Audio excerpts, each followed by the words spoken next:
Hello, everyone. How's everyone doing today? Steelers are 1-0. The rest of the division is 0-1. Gotta love it. As always, we're going to dig in deeper.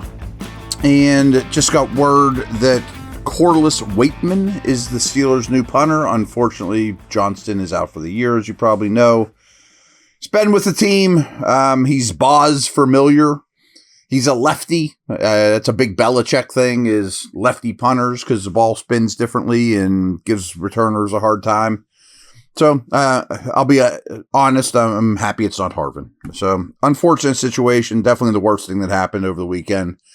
But Johnston is out, Waitman is in. We're going to start off with snap counts. And one thing I just wanted to note from the Falcons' offensive snap counts is, remember we were going back and forth of what are they going to do with their fifth skill position player? Well, they played Ray 30 snaps and the blocking tight end Werner 23 snaps. That was basically the two that accompanied Bijan or Algier, Pitts, Mooney, and London. So it was pretty close to equal, about 11 versus 12. Steelers snap counts. Out of a possible 69, the entire offensive line in Fields played 69. Next up, though, was Freiermuth at 51. Jefferson at 50. Pickens at 47. Pruitt all the way up at 40. I wonder if that's going to be a common thing. Mixed feelings on that. Najee at 38. Washington at 37. As you're noticing, a lot of tight end snaps here. Austin at 29. Warren at 22. Miller at 17. More on him later.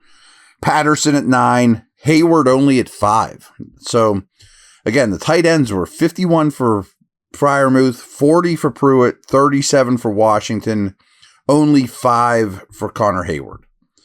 And then the Steelers' defensive snap counts, out of a possible 56, Jackson, Fitzpatrick, Queen played all.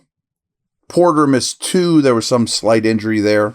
Watt played 50, which is high for him, a high percentage, but they never really got tired because they weren't on the field all that long. Highsmith right behind him at 49, Elliott at 47. I want to talk about the D-line stuff in particular, but Hayward was at 34 or 35, Ogunjobi 34, Bishop at just 33, which is fine by me, Benton 27, Peyton Wilson 24, Roberts 23. I think that's noteworthy because they sub in for each other. They basically played 50-50. Adams at 20, Herbig at 17, wasn't needed all that much. KZ at 13, Loudermilk at 10, Trice at 7, Liao at 5. And I think I like this usage of the D lineman. I mean, if you're going to play 56 snaps and Hayward's at 35, Ogunjobi's at 34, Benton's at 27, Adams is at 20, Loudermilk 10, Liao 5 is a nice distribution ratio, whatever word you want to use there. This episode is brought to you by BetOnline, the world's most trusted betting platform and your number one source of everything football. From the NFL to college, BetOnline has every stat, every matchup, and even live odds and spreads while the games are being played. If you think you know your stuff, get in on the winner-take-all $300,000 NFL Survivor pool for the upcoming season. When the game's over, head over to our online casino and get in on a game of blackjack or poker or one of the 150 or more slot games. Head to the website today and use the promo code BELIEVE, capital BLEAV, and get in on the action. Bet online. The game starts here.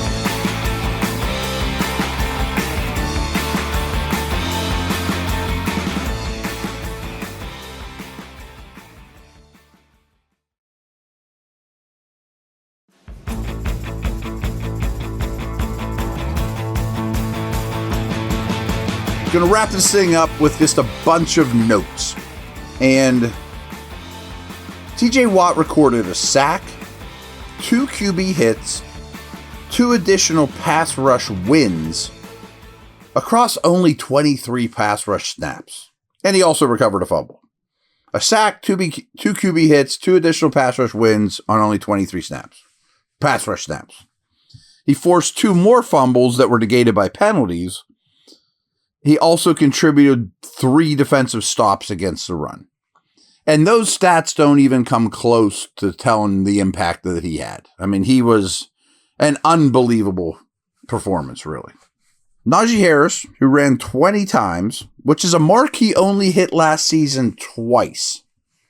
He ran 20 times despite Justin Fields running 14 times. So, pretty big workload by recent standards for Najee. He also received 31 of a possible 43 early down snaps last week. So, 43 times they snapped the ball on first or second down. He was out there for 31 of them. You might not have noticed, but of a possible 14 snaps on third downs, Jaylen Warren was out there for 9 of them. Wasn't used a ton, but he was still the third down back. As we assumed, I mean, Pickens and Jefferson were the main receivers, and Calvin Austin is in the 3 receiving set. But I found this interesting, is Scotty Miller played several snaps as the only receiver out there when the Steelers were in 1 back, 3 tight ends. Not sure why that is. Fluky, is there some reason? I don't know. But when you would think when the only receiver's out there, it would never be your 4th guy. This isn't a knock on Pickens or anything to worry about, but Van Jefferson led the Steelers in routes run. He ran more routes than any of the wideouts. Freiermuth, he was very consistently on the field for 11 personnel. 1 back, 1 tight end.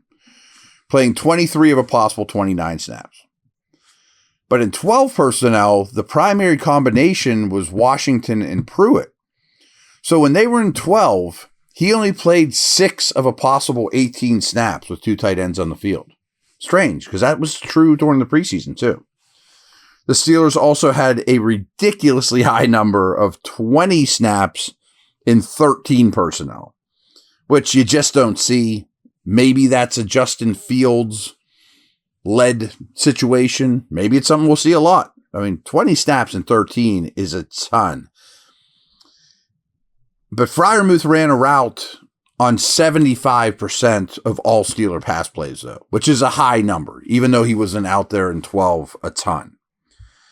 What's crazy is on 2 snaps, the Steelers played 14 personnel, 1 back, all 4 tight ends. And they split out all 4 tight ends out wide and went empty, basically, out of 14. And what happened was Atlanta just said, I don't know what to do about this. Called a timeout. And then they did it a play later and ran a play out of it. So just an interesting wrinkle you never see. And what I was thinking is when I noticed this was what I would do is if I'm going to put 4 tight ends on the field with Fields, not with Wilson, with Fields because he's such a good runner, I think I would take Najee out of the game and put Pickens in because you'd be scared of Pickens. That doesn't mean you can't run like crazy, but that'd be an interesting package to me. Just something I'm just toying with here. So the Steelers aligned under center for half of their offensive plays, 33 out of 66, and used play action on a majority of their dropbacks for the first time since Next Gen Stats was created in 2016. So we don't even know how far you have to go back. First game in Next Gen history, which is 2016 or later, that they used a play action on the majority of their dropbacks. Times are changing, folks. I know that expected run rate and things like that can get a little wonky, and I totally understand that. But if you look at the league and lay out all the situations, the Steelers called a run plays on 13.2% more than expected situationally. That would have led the league last year. Just to give you an idea. Mentioned Chris Lindstrom yesterday. I thought he had a rough game. And this was the worst game of his career in terms of pass protection. 6 pressures allowed in 25 pass blocking snaps. Highest pressure rate allowed in a game of Lindstrom's career, which has been a great career. Ogunjobi ate him up. And here we go. Lindstrom allowed 3 pressures across 13 matchups with Larry Ogunjobi, and just 2 pressures allowed in the 3 matchups against Keanu Benton. Those 2 did really well against him. Each of the Falcons' starting offensive linemen allowed multiple pressures, contributing to Kirk Cousins' average time to pressure of 2.41 seconds, which is low. So, Dejan, I thought he looked really, really good. He played 89% of Atlanta's offensive snaps, 54 of a possible 56 snaps. First time in his career he's played more than 95% of Atlanta's offensive snaps, and frankly, that's just flat out rare for any running back. He's going to put up huge numbers this year. Talk about some tells, though. Falcons ran the ball on 81% of the time they were in pistol, and not once out of the 22 snaps they were in shotgun.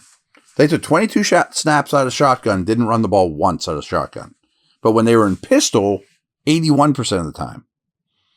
And Cousins only took 4% of his snaps from under center. And they didn't run play action on a single snap. 0 play action passing from the Falcons in this game. I assume they thought, because I love play action, but one of the problems with play action is it takes longer for the ball to come out. I got to fake this thing, then I got to bring the ball back up. I assume they thought they couldn't protect, and they were probably right. Average plays per drive. Steelers were 7.4 compared to 5.4 for the Falcons, a very low number. So their average drive was between 5 and 6 plays. They give you 3 right off the bat, you know. Points per drive, the Falcons averaged just under 1 at 0.9. Steelers were at 1.6. Steelers ran 11 plays in the red zone and only 3 points to show from those 11 plays. That's a Russell Wilson thing to me. I mean, Russell Wilson, I'm not saying he would throw 10 touchdowns, but I like his chances of getting the ball in the end zone through the air in the red zone much more than Fields. Steelers defense, the numbers were very nerdy, so I wasn't going to recite the numbers, but it was great on early downs. First and second down, this defense was phenomenal. Atlanta had 175 total yards of offense in the first half. It was 2 of 4 on third down conversions. In the second half, they ran 21 plays for 51 yards and went 0 for 5 on third down conversions. Tough sledding. Steelers rushed for 88 yards in the second half as a team. Take that all day long to mow people down. And then here's a quote that I got from Dale's 10 Thoughts article, is from TJ Watt saying, Steelers Nation is incredible. It's extremely demoralizing for an offense to be on a silent count in their home field. Steelers Nation is incredible. From what I saw Rob King and Wolf and Dale and other people that you wouldn't know that aren't on the air that were at the stadium. And they basically said, as some of you may know, because you were there and I was not, that it was 50% Steeler fans. Look, that's a pretty conservative estimate. And they were louder than the 50% Falcons fans. So, in a way, you guys traveling have something to do with Steeler wins on the road. And in the last 13 regular season road games, Steelers are 10-3, guys. 10-3. All right. I will be back tomorrow digging into these Denver Broncos. They're not very good. Pretty heavily right now. And there you have it. Take care.